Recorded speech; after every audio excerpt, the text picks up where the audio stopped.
It's another wonderful night down at Crypto Cove.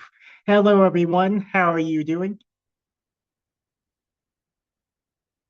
Awesome, thank you. Great. E- Excellent, excellent. Yes, indeed, it's another night down at the Cove, and man, that sounded so much better in my head. I am never saying that again. Anyway, well, folks, yes, indeed, we are here for another episode of Crypto Cove. This is going to be episode number 8 in the education series. I'm starting to run out of these, to be honest, but I still do have a couple that I want to do. I do have an episode 9 planned, and then I have something really special planned for the 10th episode. So stay tuned, same time, same channel. But in the meantime, for tonight, what we're going to talk about is we're going to talk about cryptocurrency off-ramping and spending. Now, those two are kind of similar, but kind of different, as you'll see on this call. But first of all, folks, when you think of cryptocurrency, is the first thing that you can think of either spending it, swapping it, or cashing it out? What do y'all think of first?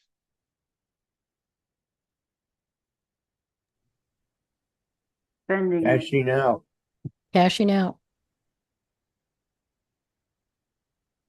Buddy, so folks, there will indeed be something for everyone on this call, but one thing I do want to tell you all is that one thing you will see from people who go really deep into cryptocurrency itself is that they start spending crypto rather than cashing it out.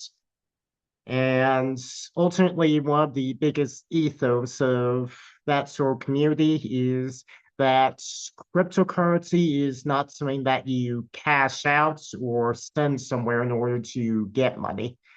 Cryptocurrency is the money. Now, I know some of you on this call, and perhaps some of you listening to this on YouTube after, don't believe me on that at all. And you know what? That's okay, because you don't just have to take my word for it.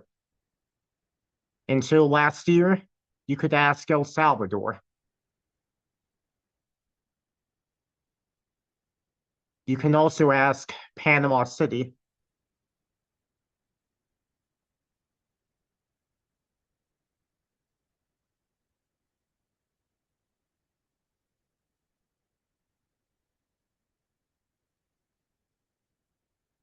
You can also ask Detroit.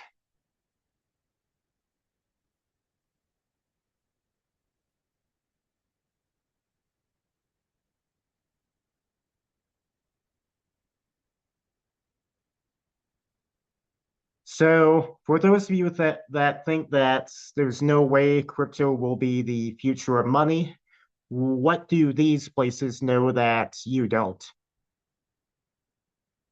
That's a question you'll want to ask yourself.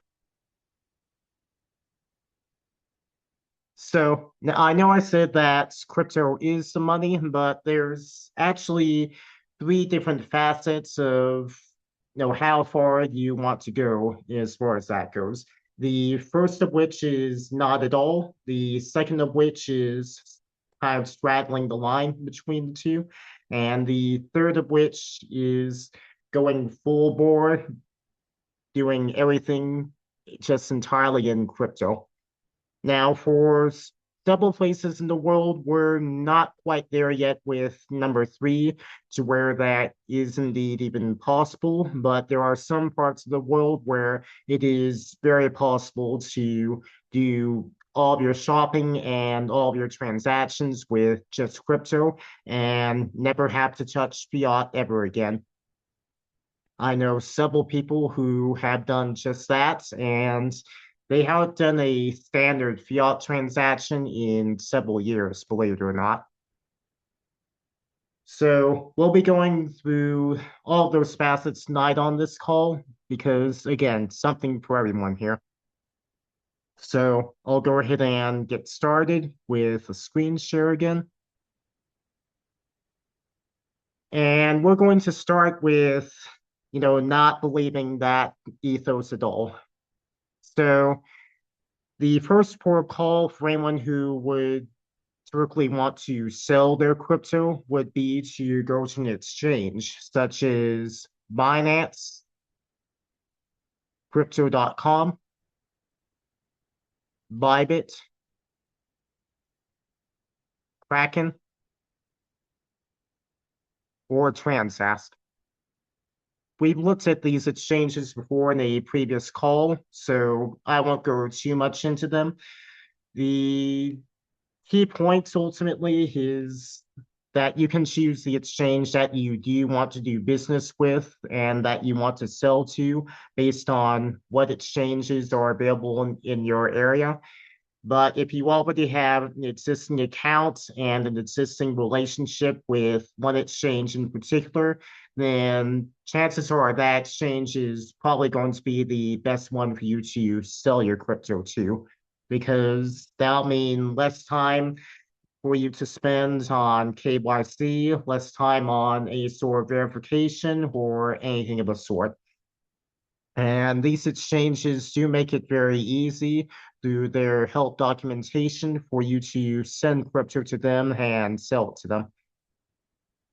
So that would be the main way that folks would choose to sell their crypto. And it's fairly straightforward if you get to know what you're doing. But there's also another way, and that is a peer-to-peer buying and selling option. Some exchanges offer a more secure version of this. Like, for example, Binance offers peer-to-peer buying and selling using an in-house escrow service. But what you can also do is you can also just work with people that you know who want crypto and you happen to have crypto. So, like, for example, let's say I'll go ahead and pick a test subject. I mean volunteer.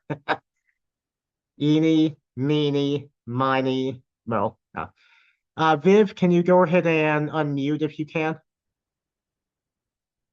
I can. There I am. Hi, Hunter. Hello. All right. So, it's an example for a peer-to-peer buying and selling. Let's say, for example, I have $200 worth of Bitcoin and Viv wants $200 worth of Bitcoin. What Viv and I can do is we can make a deal where I can send her that $200 worth of Bitcoin and she can sell me the 200, cash at me the 200, PayPal, etc. Whatever she and I agree upon, that's what we can do. And if we're close enough to where we can actually meet in person, we could actually just do the whole operation in person where I show her that I'm sending her the $200 in Bitcoin and she gives me $200 cash. So that's something that is indeed possible since crypto is definitely liberating. So if you want to have a private transaction with another individual or a group of individuals, you absolutely do have that option to do that. All right, Hunter. I'm on my way down to Panama. I knew that was coming. Well, I'll you meet open the I'll meet door. I'll meet you over at Black Mountain.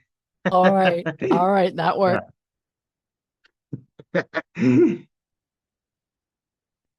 So again, folks, I'd say that's pretty straightforward. When do you all?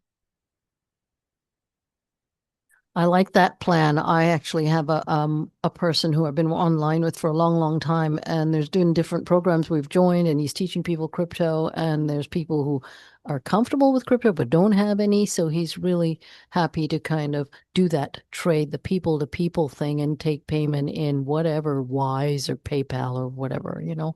So yeah, it's a really good thing if you have someone you can trust that can do that. Excellent. That is a fantastic example. Although that definitely segues into a bit of a pitfall of that sort of service because I want you all to pay a bit more attention to something Vib says if you have someone that you can trust.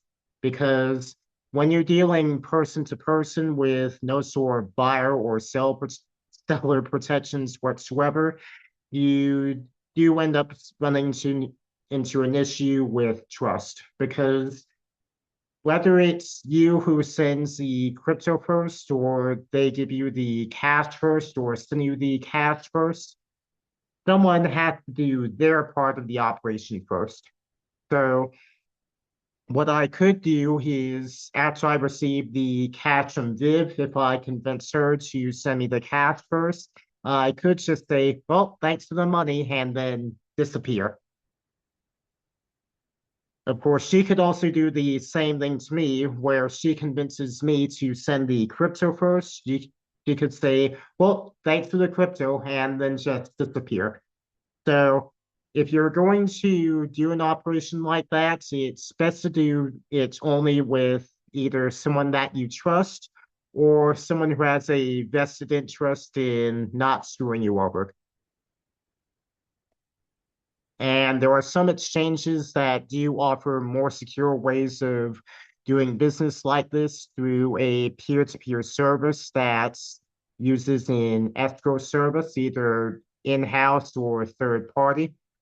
And some exchanges also offer this in some regions in lieu of offering to buy a crypto from you, because there are some regions of the world where regulations that are involved with buying crypto from people are different from selling crypto to people.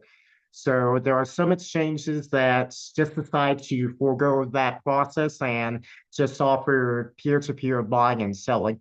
Because at that point, then they're not buying or selling crypto from you. They're just serving as an intermediary, which may offer a different regulatory environment. So definitely something to think about and decide what might work best for you. All right, so that's it for facet number one. Again, pretty straightforward, folks. So are there any questions about that before we move on to number two? Hunter, I have a question regarding that. If you're using a service, are the fees usually high for peer-to-peer? Fees for using a peer-to-peer service can generally range anywhere from 0.5% to 10%, depending on the exact currency involved and how much crypto is involved. Now, I can't recommend one over the other because, again, there are some such services that only do businesses in certain regions. So it's really difficult to make a sort of recommendation. Thank you.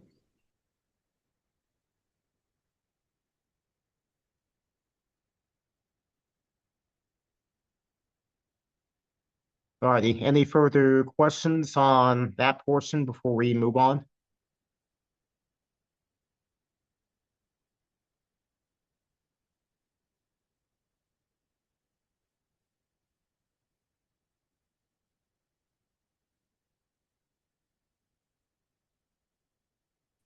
All good here, Hunter. Alrighty. Yeah, let me go ahead and make sure I have this set up here. One sec, folks.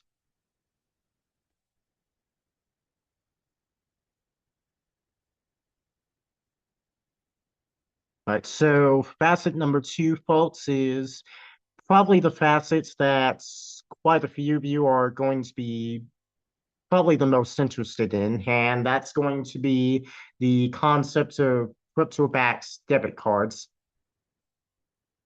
So I'll go ahead and go over to that tab, and I'll go ahead and start my share again. And folks, there are tons of different crypto-backed debit cards out there. One of the more popular ones that I do recommend to crypto newbies is a card issued by Crypto.com, one of the big exchanges. Now, which one you get will depend on how much you're wanting to spend on the card and what sort of benefits you want associated with it. I'll just scroll down a bit here to the breakdown so you all have some idea. Even if it's just here in the crypto.com space, you can see that there's quite a bit of difference in what cards they offer and the benefits associated with them.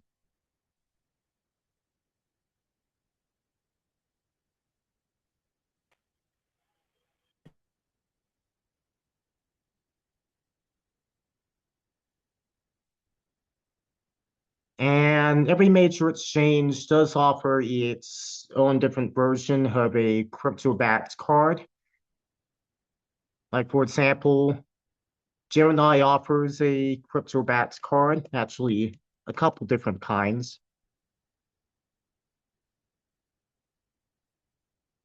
And there's also the Vault27 card, which we'll get into a bit more later on. And where did I have Kraken? Did I close it? I might have closed it. Right, so folks, Kraken does indeed also have its own version of a crypto-backed card. They call it the Crack card.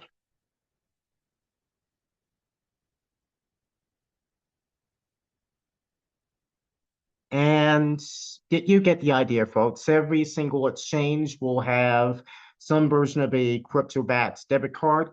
And how these typically work is they allow you to load funds onto a card, either virtual, physical, or both. And what happens is that when you decide to make a transaction, either online or at a point of sale system, what will happen is that the exchange will then sell the crypto that you load onto that card's wallet to pay for the transaction. So, like, for example, if you go out to eat and you decide to use your crypto-backed debit card, what will then happen is, let's say the bill is $15. What will happen is that the exchange will then take $15 worth of crypto you have loaded onto the card, sell it immediately for the cash value, and then immediately settle that bill for you. And the beautiful thing about this is that a vast majority of the time, the restaurant or other business you've gone to doesn't know that anything special has happened other than a card went through properly. So to the business, it looks exactly the same as any other transaction. So that's part of what makes crypto cards so sought after and well enjoyed across the crypto community because it's a pretty good way of off-ramping. And it's, again, it does sort of straddle the line between not believing in using crypto as currency at all and going full bore into it because you're kind of using crypto as currency here, even though it does lean a bit closer to the line of selling your crypto through an exchange because that operation is sort of what's happening here, only it's happening on demand and only for a smaller amount. And folks, like I said, every exchange is going to have its own version of a crypto-backed debit card. So take a look at the exchange that you typically do business with and see what the terms on their card looks like. Although one thing worthy of note is that there are several crypto-backed debit cards that are not tied to an exchange, like the Soul card and the Vault27 card. So those are definitely viable options as well. Now, I can't really wholeheartedly recommend one CryptoBats card over the other because each and every one is going to have its own separate use case, its own fee structure, and its own usage blacklist. So there's ultimately only one person who can decide what crypto card is best for you. And does anyone know what the name of that person is? Me. hmm Only you can decide what card is best for you. So this is definitely an area where it does pay for you to do your own research. Because if you end up using a CryptoBats debit card a lot, and I absolutely do hope you do if you decide to dip your toe in further into crypto, then you don't want to get stuck with one that doesn't really work for you or doesn't really give you the best rates or the best fees, services, and whatnot available to you. All right, Joe, you have your hand up. Go ahead. Hi, can you hear me? Yes. Okay. With crypto.com, it's been a long time for me. I do have a card. I did use it a few times a while ago, and I forgot. Do I need to change my crypto into fiat before I could use it as a debit card? So how the crypto.com debit card works, as well as most every crypto card out there, is that you load your crypto onto a special wallet that the exchange provides just explicitly for the use of the card. And then what happens is that you would then swipe the card at a point of sale or make an online purchase. And then in the case of crypto.com will then go and sell some of that crypto automatically to cover the bill for whatever you're buying. So you don't need to swap your crypto into fiat the second that you load it onto the card. Crypto.com handles that for you just right then and there when you're making the purchase. Okay, great. Thank you.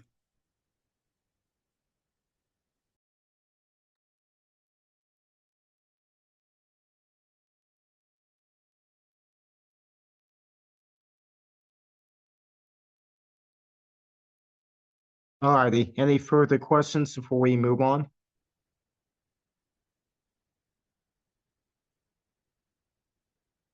I have a question, Hunter, or comment really.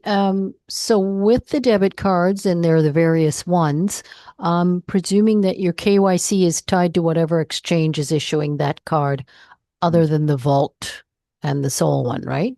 Which are not tied Right. to an exchange. So you would Mhm. just buy the card and then load it with your crypto, however you load it, right? Exactly. Okay. And most of the time that's going to involve sending your crypto to a dedicated wallet. Okay, that makes sense. Thank you. All right. And Richard asks, how does the KYC work on these cards? Now, that is something that changes depending on the service that you use. Generally speaking, you can expect that you'll need to provide your ID as well as a selfie of some sorts, as well as some identifying information such as your billing address, your home address, or what have you. Granted, there was a time not too long ago where we had the centralized crypto-backed debit cards where you really needed to provide none of that information at all. But the major credit card companies like Visa and MasterCard have cracked down on their services a lot over the past couple months. So unfortunately, we were kind of in a golden age there, but we're not there anymore. And the days of the decentralized crypto-backed card are pretty much over with. It's sad and indeed very unfortunate, but that's where we're at. So you can't expect that you will need to provide KYC in some form. Some exchanges will be a bit looser in their requirements than others. So that's also something to take a look at if that's something that concerns you. The UltimoPay card, which is considered probably the gold standard for crypto-backed debit cards, does still require you to provide some KYC because you're actually opening a bank account. All right, and Richard asks, does that mean they report the conversion to authorities? Again, this can depend on the exchange and their practices. And that's something that you would ultimately want to ask them about because some will and some won't. All right, and Jay, you have your hand up. Go ahead. Yes, hi. May I ask about another crypto card that I saw today when I was clicking Sure. on CBP? I saw an ad, I didn't look at it yet. Safecryptobank.com, and it says if you pay $35, you don't have to do the KYC for Visa or MasterCard. Have you seen that one? I'm not familiar with that one. I'll have to take a look at it. Okay. I'll DM you the name again of the card. Thank you. That was it. Alrighty, appreciate it. Thank you.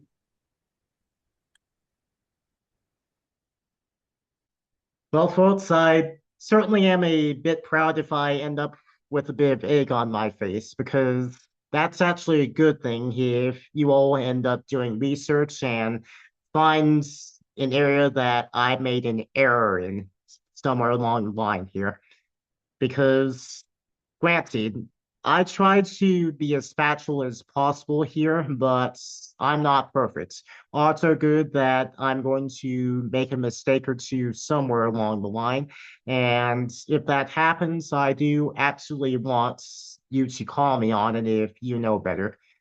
And that's good because that means I'm growing, it means I'm still growing, and that means that some of my lessons have also took with you because you're starting to learn more and research more on your own. So I'm actually pretty proud of Jay, believe it or not, despite the fact that we kind of got derailed there just a bit. So yeah, Oh, thank you. absolutely. I just DM'd you the link. Thanks for checking it out and letting us know. Alrighty, appreciate it. Me too.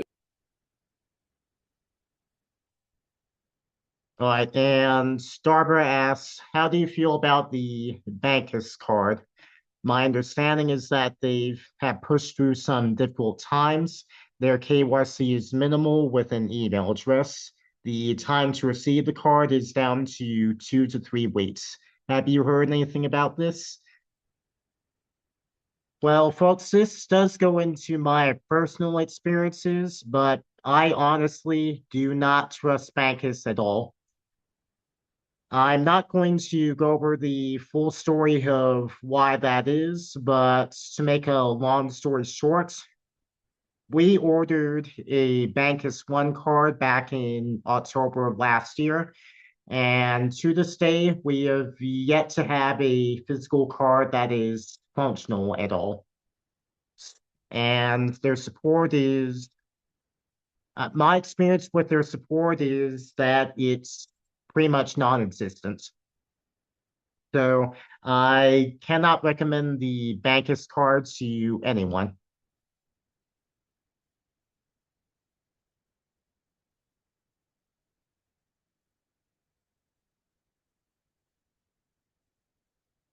Alrighty, so with that, we'll go ahead and I'll start my screen share, and we're actually going to do a bit of hands-on training with my Vault27 card.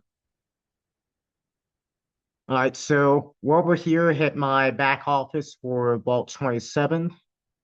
So Vault27 And their card certainly supports a few separate currencies here, although the main one that they do support is USDT on the Binance Smart Chain or BNB chain.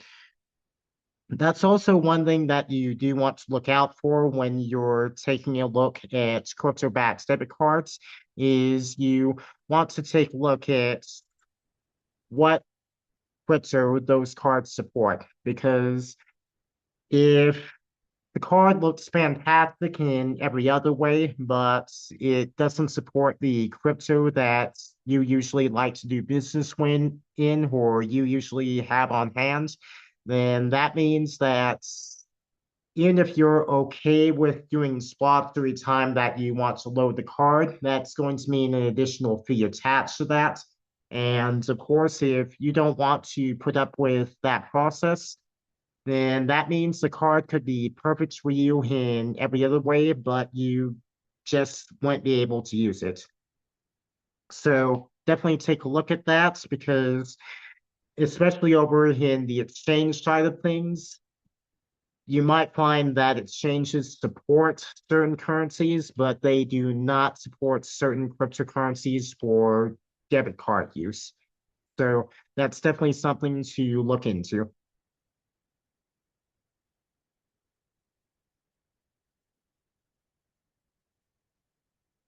All right, and let me go ahead and check the chat here again. All right, Kim asks, Hunter, please provide your link to the cards you use and like. This way we can support you for your free training. Thank you. Folks, I will have links to the cards that I support and like down in the video description. They will be affiliate links where available, especially with the Vault27, since that's been my daily driver. But if you're involved in a program such as CBP and you have a sponsor you think might be involved in Vault27 or any other number of the different crypto-backed cards out there, definitely ask them first before you go to one of my links. Follow, follow prop, yeah, follow proper sponsorship protocol, folks. Absolutely.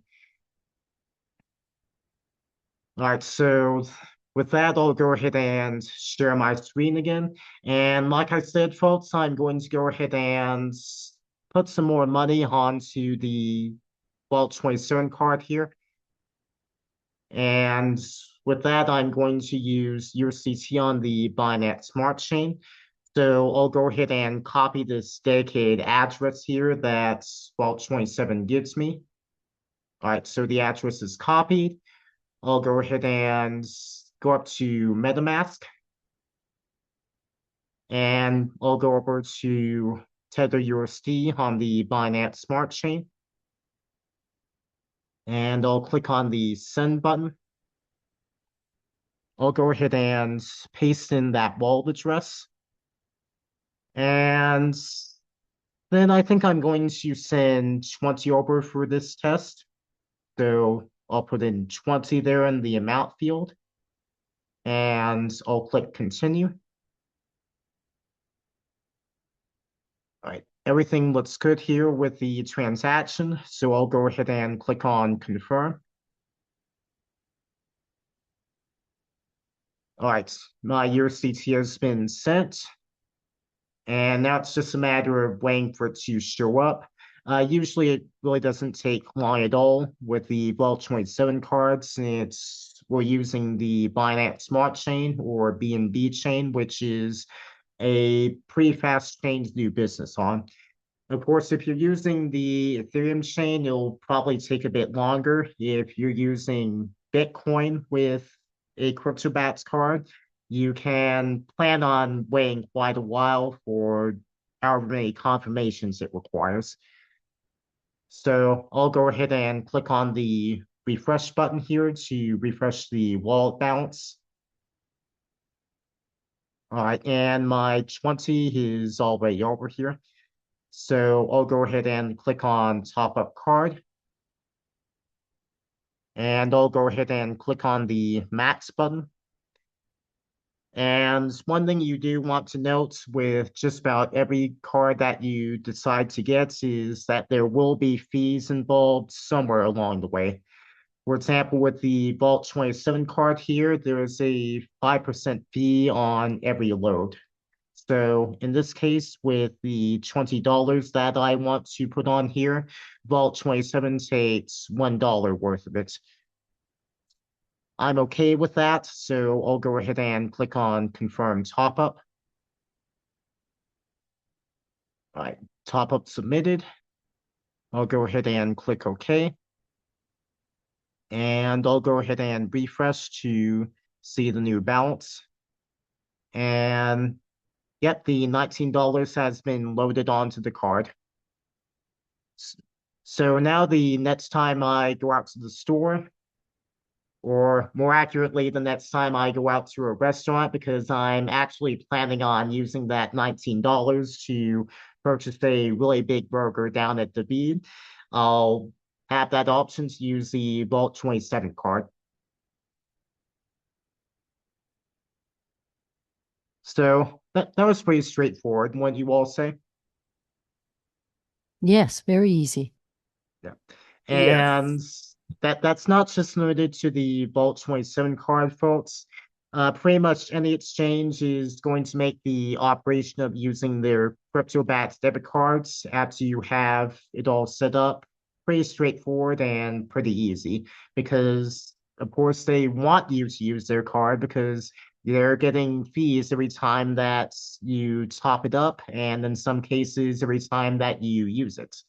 So it makes sense that they're going to make it easier for you to use because, hey, they're making money off of you. Viv, go ahead. So the sponsor protocol you were talking about, do we presume that there's some sort of commission if somebody gets a card via your link? That's right. There is a commission associated with most crypto-backed cards out there. It's usually a percentage of the cost of the card, because in a lot of cases, you are required to pay a certain amount for them to issue your card. Now, every exchange and every different card provider is going to have its own different structure there. So again, that's definitely something to also look at, because you might end up wanting to promote your crypto-backed card. Okay, thank you. All right. And Joe asks, is Vault27 an exchange also? Yes, it is. It's just that they seem to keep their crypto-backed card relatively separate from their main exchange operation, which is why I like it. You don't need to have an exchange account to be able to use the Vault27 card. They're essentially kept siloed in their own separate operations, so to speak.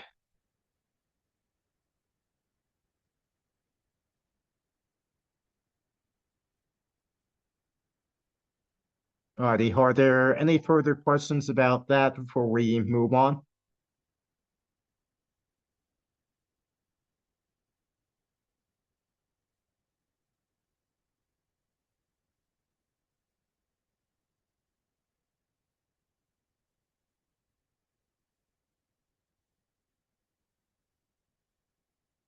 Alrighty, so folks, now we move on to facet number 3, and that is getting closer and closer to actually using your crypto as currency rather than it being something that you swap from or sell in order to get currency.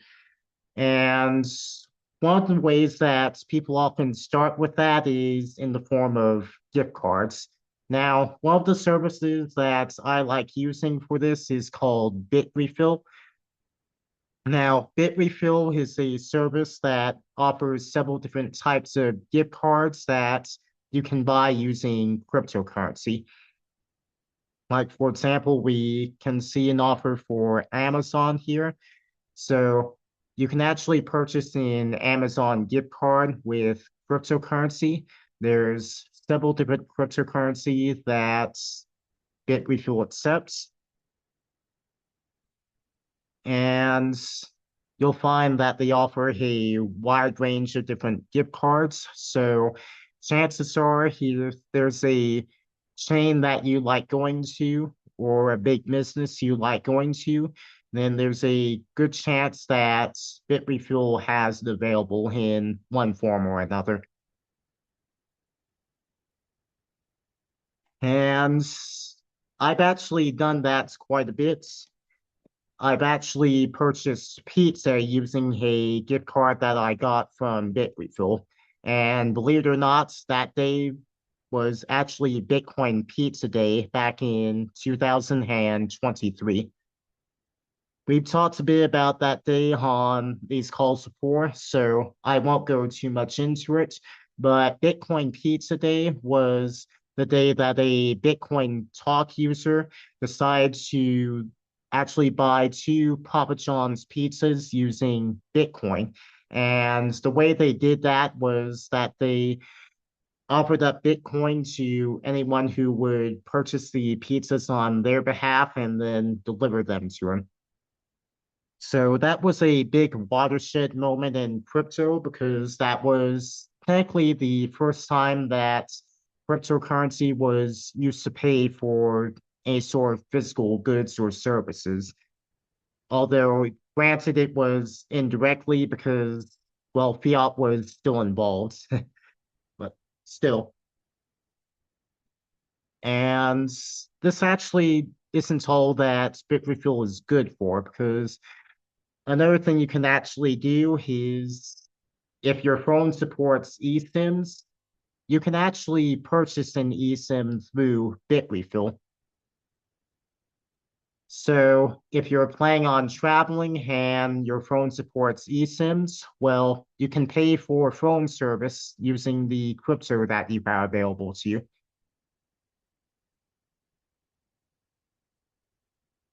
And here in Panama, I actually pay for my cell phone service with my local provider using cryptocurrency by refilling my account with Moss Mobile. Go ahead and go back to the main page. And usually it's right here on the main page. I guess it's switched a couple things around because I'm screen sharing, but you can indeed top up your cell phone account using your crypto. I'm just going to go ahead and search for Moss Mobile if it lets me.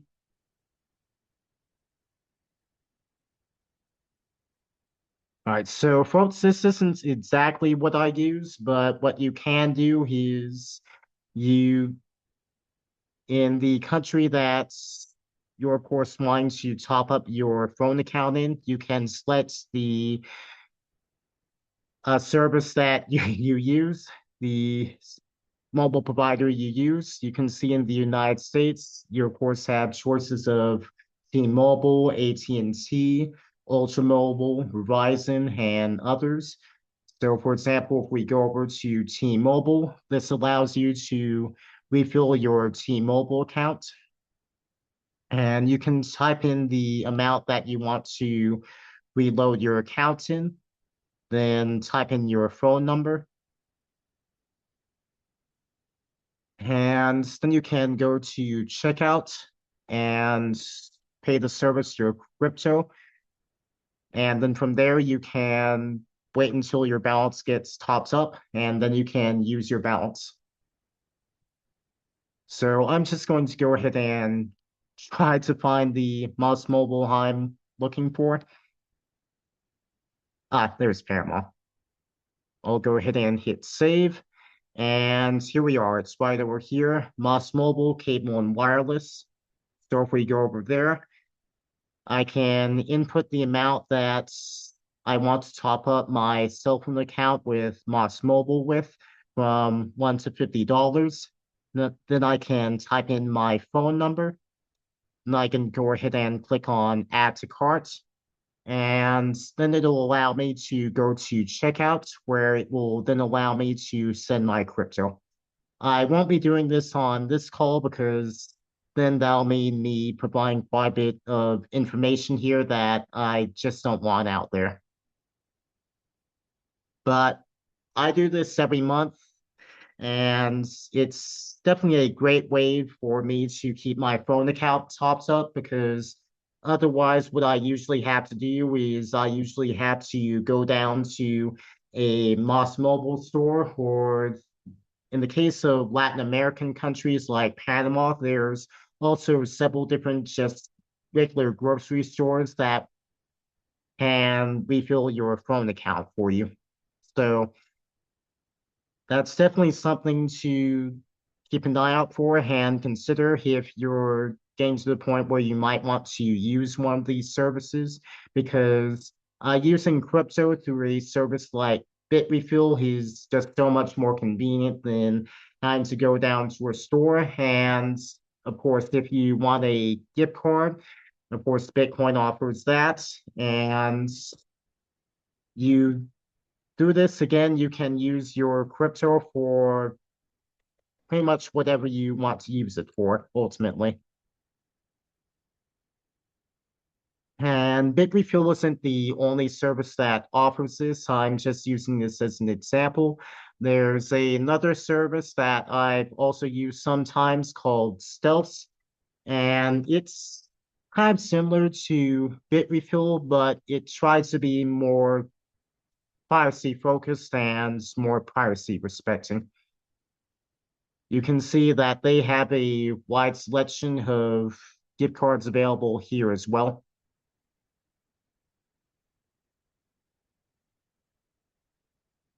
So whatever you're interested in, if it's a big service or a big chain, chances are that there's some service out there, Bitrefill, Stealth, or another gift card service that offers a gift card for it.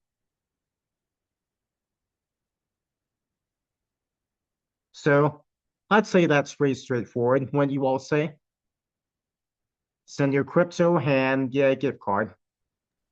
Yes, love it.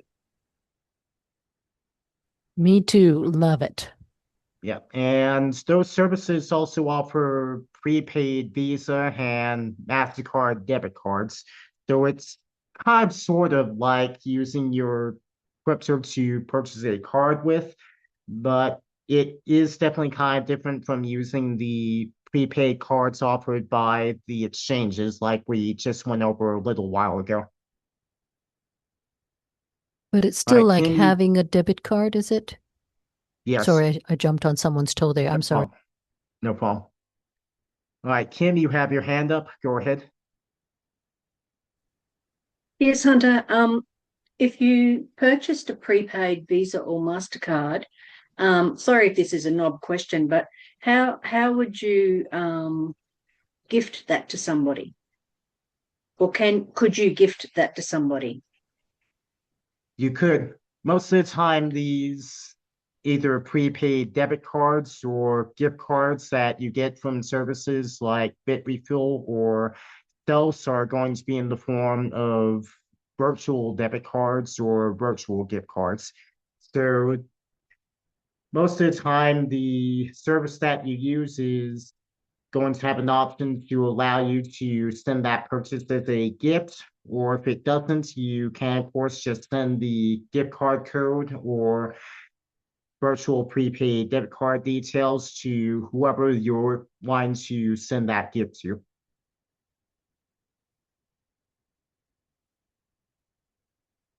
Thank you.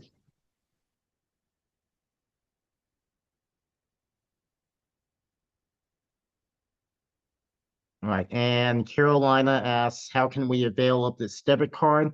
If you're talking about the crypto-backed debit cards by the exchanges, just take a look at the exchange that you usually do business with and see if they offer one. There's also several that are available without having to have an exchange account, like the Soul card or the Vault27 card. Again, this is really an area where it does pay for you to do your own research because ultimately there's really only one person that can tell you what card is best for you. And that person is you and you alone.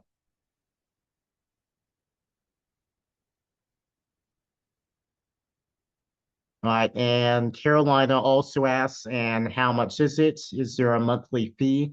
Again, we're going into particulars that every exchange and every separate provider everyone's going to be different in this regard. So again, this is one of the areas where you do want to do your own research.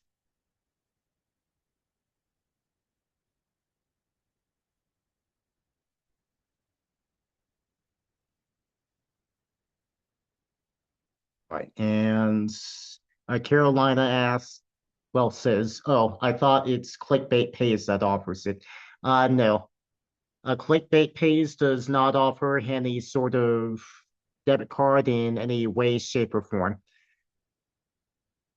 And folks, just in case there's any sort of confusion in any way, shape, or form here, this call has nothing to do with Clickbait Pays or any other sort of platform or service. This is entirely something entirely independent that I choose to do myself. It's a sort of free education series for folks.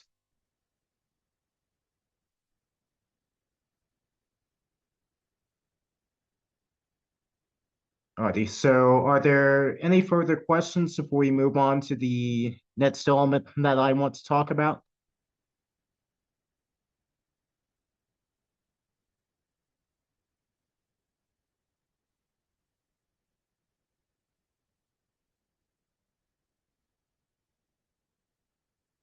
Alrighty, folks. So keep in mind that there are also ways to use your crypto as currency with a business directly without having to use your crypto to buy a debit card or load it onto a card of some sort. And that's because there are several businesses that do accept crypto either directly or indirectly. So I'll go ahead and share my screen and we'll take a look at a couple of those. APMET, or the American Precious Metals Exchange, accepts several different kinds of crypto. As their name suggests, this is a precious metal bullion dealer. So what you can do is you could actually diversify your portfolio and take some of your crypto holdings and diversify them into precious metals if you'd like.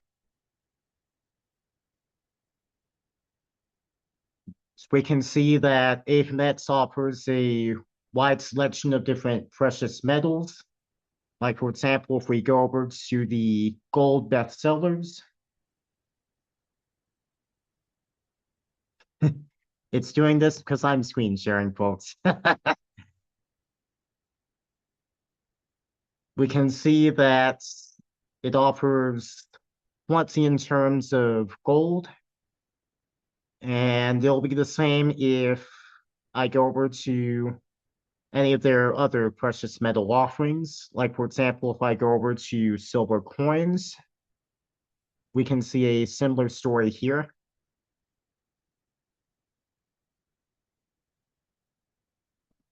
And granted, businesses that do accept crypto are still sort of few and far between. I'll be completely honest regarding that, but those that do accept it tend to accept it because they find that there's less administration and less transaction fees associated with it.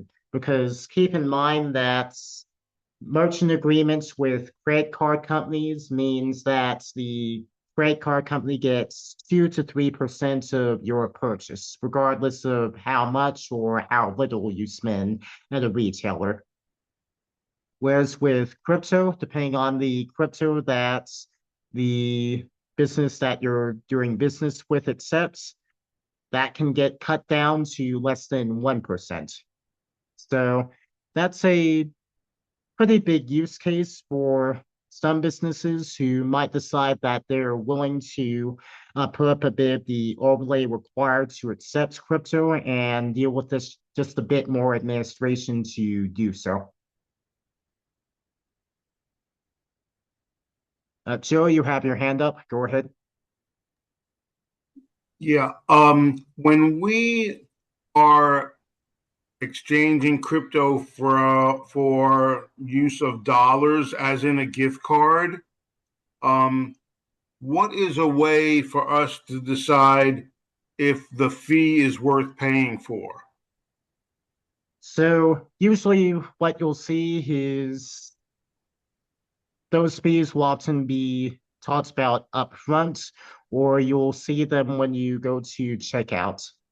Like, for example, Bitrefill offers a bit of a fee for using its service, but it's certainly pretty minor and it's usually not much at all. So certainly not much more than, say, $1 or two more than you would pay if you were just buying that gift card regularly at retail. Uh-huh. And as well as that type of fee, what about if they're giving you a good, I'm gonna call it exchange rate? So that can depend on the exact currency, cryptocurrency that you're using, because of Sure. course it's going to cost a bit more if you're using, say, Bitcoin versus if you're using, say, USDT on the Binance Smart Chain, because of course the Mhm. transaction fee on the Bitcoin chain is going to be more than the gas fee on the Binance Smart Chain. Okay. Just wanted to figure out like a sort of way. I kind of want to do this. Is it going to be worth it with the fee? Plus, am I going to get a decent exchange rate as compared to, just doing like a wallet to wallet on Simple Swap or something? Yeah. Yeah, and I can tell you that in most cases, it is absolutely going to be worth it just for the convenience factor. Okay. Mm-hmm. All right, cool. Thank you. Absolutely.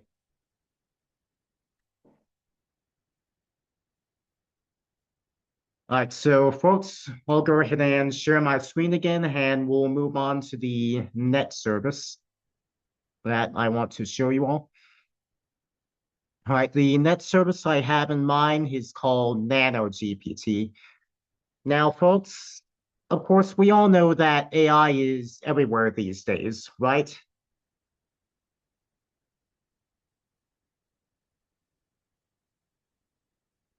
Yep. Yeah, indeed it is. Absolutely. But but one thing that these companies tend not to tell you up front is that they use your data, they use the chats that you have with their AIs in order to learn more about you and train their AIs to do better later on, either with you or someone else. So that's definitely a bit of a privacy violation, even on the personal level. Now, there are some AIs that have been built to combat that, including Lumo and Mistral, but you can also use a service like NanoGPT, which anonymizes all your information before sending your prompt or your request over to the AI that you're wanting to talk to. Now, this is a paid service because what's happening is that NanoGPT is using the APIs of each and every AI that it supports. And those APIs cost money to send calls to, usually in the realm of course, it does depend on the exact AI that you're wanting to use, but it can be anywhere from a few cents to a few dollars per API call, or in cases like these, chat prompts. And you can see that there's a wide variety of different AI models that NanoGPT supports across several different providers. So you have your choice of the AI that you want to converse with or that you'd like to put your query to. And there's no benefit associated with this in that you can actually access AI models that you usually would have to pay for a monthly plan with their associated service in order to access. Like, for example, let's say if I want to access Claude Opus 4.8. Now, Opus is one of their higher end models, although not the highest end model they have at this point. But if I want to chat with it, then I have to sign up for Claude Pro. Now, Claude Pro costs $20 a month. And if I just want to talk with Opus for just one prompt or a couple prompts, then it doesn't matter that I just want to use the bid. I still have to pay the $20 if I want to do that.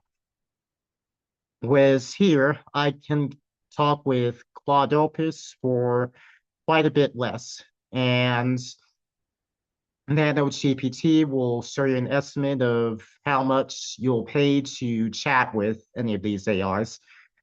We can see here in its estimates for Claude Opus 4.8 is that it will cost me roughly around 3 cents to 72 cents in order to chat with Opus per prompts that I put in there. And which end of the spectrum that it ends up being at around will depend on how complex my prompt is or how complex what it is that I want Opus to do is going to be. So I'm going to go ahead and select Claude Opus 4.8 Thinking again. And I loaded a bit of money onto the NanoGPT account a bit before this call, so I got plenty to work with here.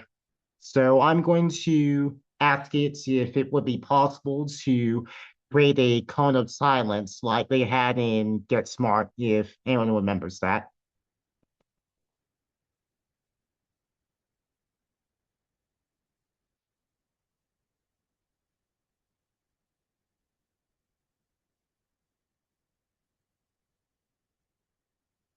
All right, so when I hit the enter key or I click on the send button here, that's going to go ahead and send my prompt over to the Claude Opus 4.8 API. And we can see that Claude Opus is thinking, going through its reasoning. And the cone of silence is one of the best running gags in Get Smart precisely because it never works. So why I'm wanting to build a working one is kind of funny when you think about it. It was so effective at blocking sound that Max and the Chief couldn't hear each other either, forcing them to shout or read lips. So we can scroll through the rest of Claude Opus 4.8's response. And we can see that it's actually given a pretty well-reasoned response here.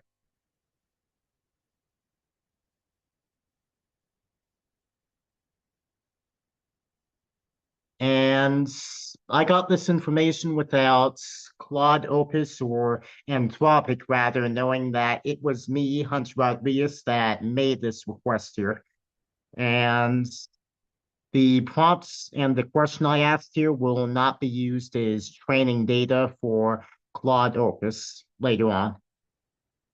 So that's definitely something to consider if you decide that, well, you want to use AI and higher end AI, but you also want to protect your privacy. Services like NanoGPT are a good option for you. But of course, I can also put this sort of question to other AIs as well without having to use the service. So if I go ahead and start a new chat, I can go ahead and let's say I want to get a second opinion from Gemini. We'll go over to the Gemini filter and let's see, which one do I want to use here? we'll go ahead and select Gemini 3.1 Pro Preview. And I'll ask it the same question I asked Claude Opus 4.8. Would it be possible to build a working cone of silence? And let's see what Gemini says.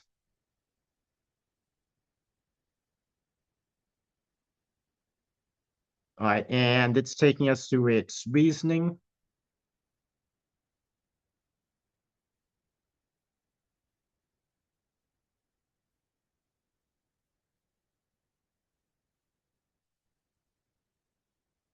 Building a device that looks like the cone of silence from Get Smart is entirely possible, but building one that works, meaning it keeps conversations perfectly private without deafening the people inside, requires overcoming some significant laws of physics. All right, so the two AIs unfortunately have a bit of a consensus here that it's really not that possible to build a working cone of silence, unfortunately. But let's go ahead and check my balance here. We'll scroll down to more, and we'll go over to balance. I started with a little over $10. I think it was around $10.70 worth that I had in the USD balance. And now I'm at $10.53 worth. So that didn't use much at all. Of course, I didn't have to pay the $20 that Anthropic would have me pay to use Claude Opus at all. And Gemini 3.1 Pro is also a bit of an expensive model on Google servers as well.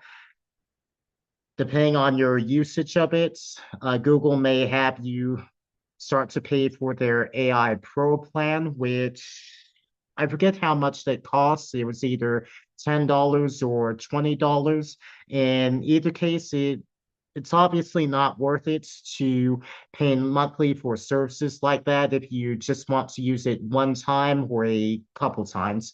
Far better to use a pay-as-you-go service like this that also offers some benefits like preservation of your privacy.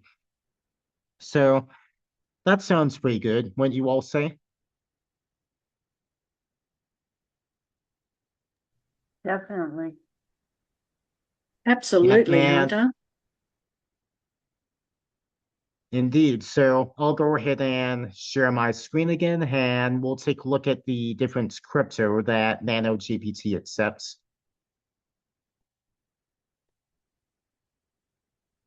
So for example, if I want to add $5 to the balance, I can go ahead and click on the $5 mark here. And while NanoGPT does support card payments, you absolutely should use digital currencies if you're doing something like this, and you can do so because, of course, that's just going to preserve your privacy a bit more now, isn't it?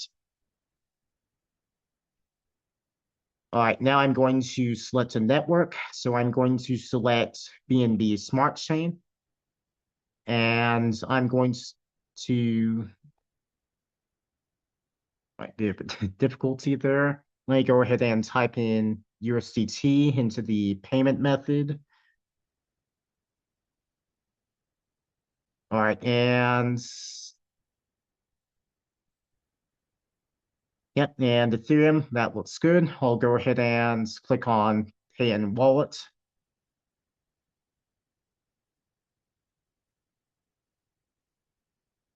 All right, technical difficulties here, it seems. Let me go ahead and go back and we'll try again. We're live, folks. That's how you know everything's live here. Hide, leaving the mess that happens. All right, so we're going to try and select USDT on the Binance Smart Chain and see if that's working. All right, what we can do is we can use this QR code Yeah, to. Hunter, you had Ethereum last time. I did, unfortunately.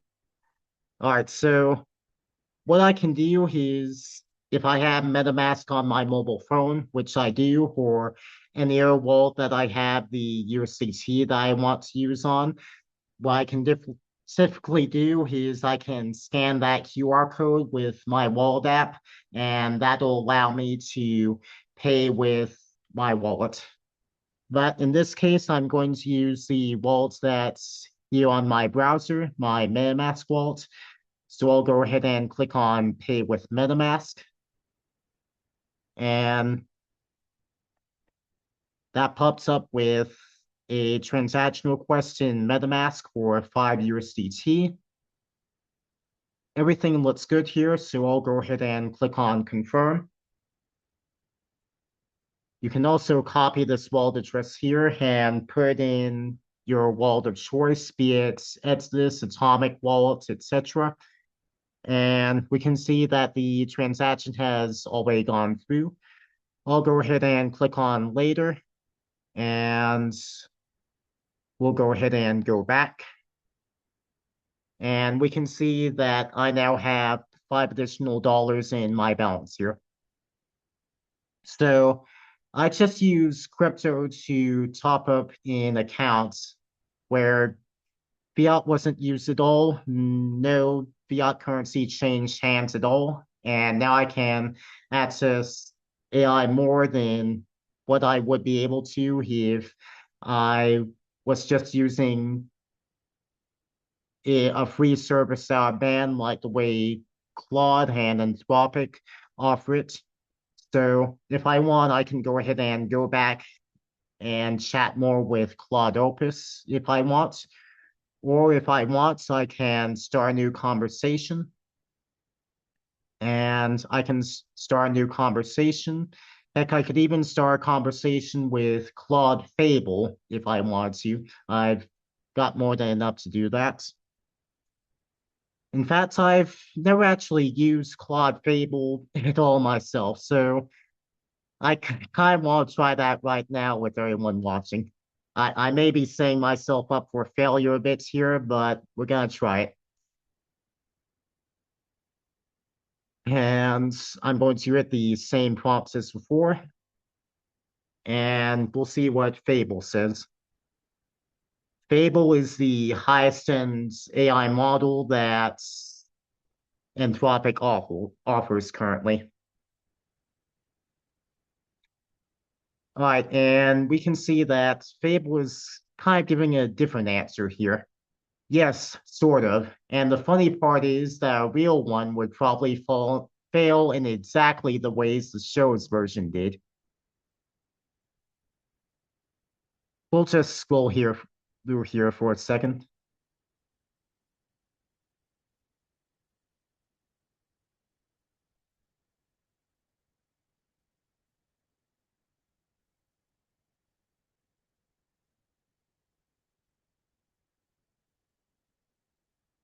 Alrighty, and let's go back and see what damage that did to my balance.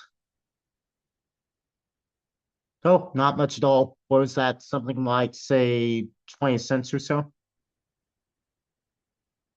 So, yeah, that was pretty cheap. And again, if I wanted to be able to access Fable at all, then I would have to pay Anthropic $20 a month with the privilege of just doing that one chat that we just did.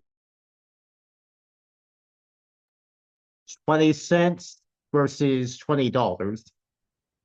This is not a hard question to ask, folks, is it?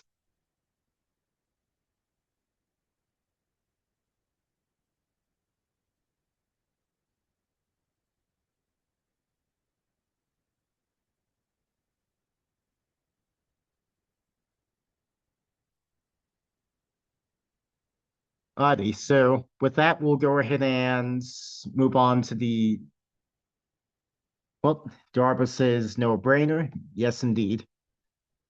Alrighty, so folks, we'll go ahead and move on to the next service. And this actually isn't a service at all, but rather is an aggregator. The Giving Block is a service that indexes several different charities that actually supports crypto donations. So if you want, you can actually donate cryptocurrency to your favorite charities.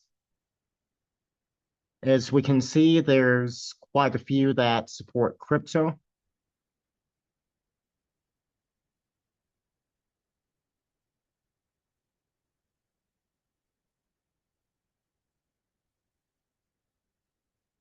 And let's say if I wanted to go ahead and donate, let's say to the British Red Cross Society, I can go ahead and click on British Red Cross Society right here.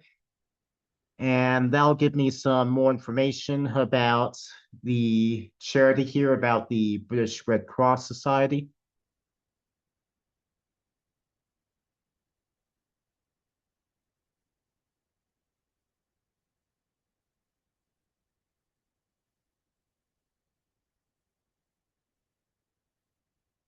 All right, and we can go ahead and see if the giving block implementation here is going to support any of the tokens that I have available right now.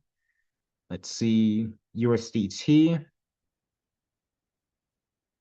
And it defaults to on the Ethereum network. We'll see if it supports the Binance Smart Chain. It doesn't look like it, unfortunately, but I do have some USDT on the Ethereum chain that I can use as well. So I'm going to select that. And I'm going to donate, let's say, $10. And it allows me to select the impact area. I'm going to go ahead and select the general fund. And I'm going to go ahead and click on donate. And I'll have to fill out this information off camera because, of course, I obviously don't want to dox myself. So I unfortunately can't go through all this with you all here on the call, but I will be going through this. And with that, you can choose pretty much any charity that you would want to donate to that supports crypto donations. And bear in mind that there will be some that do support crypto donations that just aren't on that list. So take a look around your favorite charities and see if they offer to accept crypto donations, because there are going to be some that do that just don't use the getting locked implementation. They're going to be using something else. So definitely something to take a look at if you want to support your favorite charity, be it something on the national level, international level, or even if it's your local charity.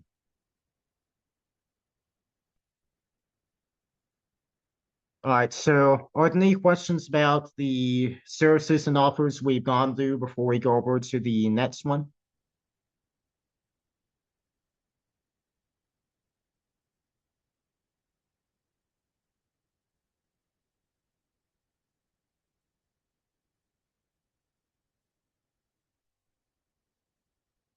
Alrighty, next up we have Newegg.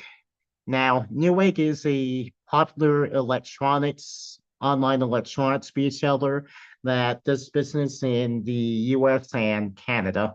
And you know what? They accept Bitcoin. And I've actually purchased electronics from them before using Bitcoin.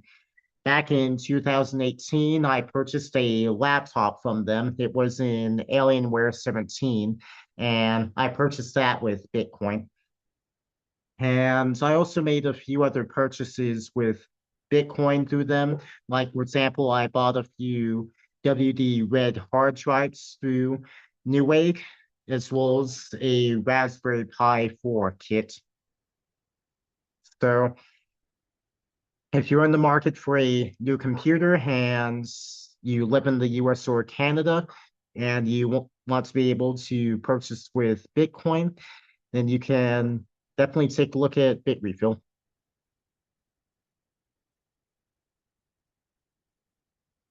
All right, but let's say if you need to purchase a domain name because you're wanting to launch an online business or say if you just want to have your own websites to host stuff on or work with. Well, there are some online domain registration services, like, for example, Namecheap, that do accept Bitcoin. And again, these businesses choose to accept cryptocurrency because it turns out there's quite a few cases where it's cheaper to do business in cryptocurrency than it is to do business with credit or debit cards. Because again, merchant agreements means that Visa, MasterCard, what have you, is going to get 2 to 3% of your transaction. And some merchant agreements are also start to be a bit more strict and tightened to the points where Visa, MasterCard, what have you, will also get that 2 to 3% on any sort of tip you leave if you go out to a restaurant and you leave a tip on your card, for example. So there are several businesses that are starting to move over to crypto. Granted, again, these are still few and far between, but we've seen more and more start accepting crypto each and every year. And another service that accepts crypto and only accepts crypto is a VPN service called MoLab.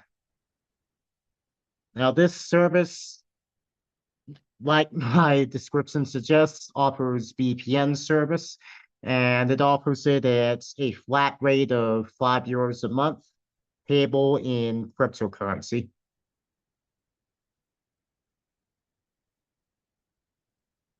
Now, one way that some retailers can integrate using cryptocurrency into their payment flow is they can use the payment processing service, like, for example, BitPay, which will accept the cryptocurrency on the retailer's behalf.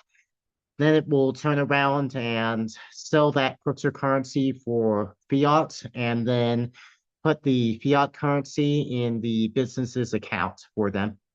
So this is one way that several businesses can accept crypto without doing a whole lot more administration and still getting the fiat currency that they might want more than crypto.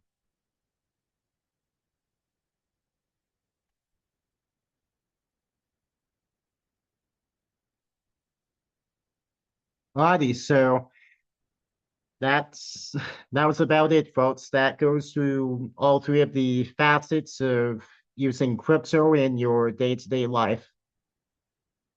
Are there any questions about anything we've gone through? Any comments? Anything else you want to share?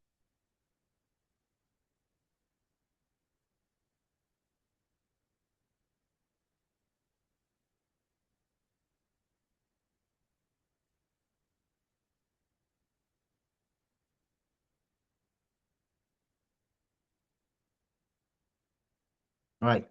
And Darva says, great call, Hunter. Sure do appreciate everything you do.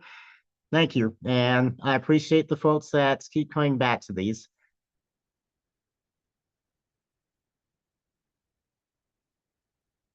Alrighty, if there's no questions, comments, anything of that nature, we can go ahead and close out. Would anyone like to say anything?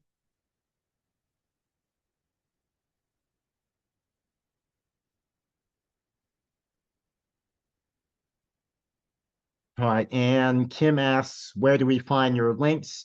The links to a lot of services that I've talked about on this call will be in the video description after this call gets uploaded onto YouTube. We'll be posting the links to the video in all the usual places.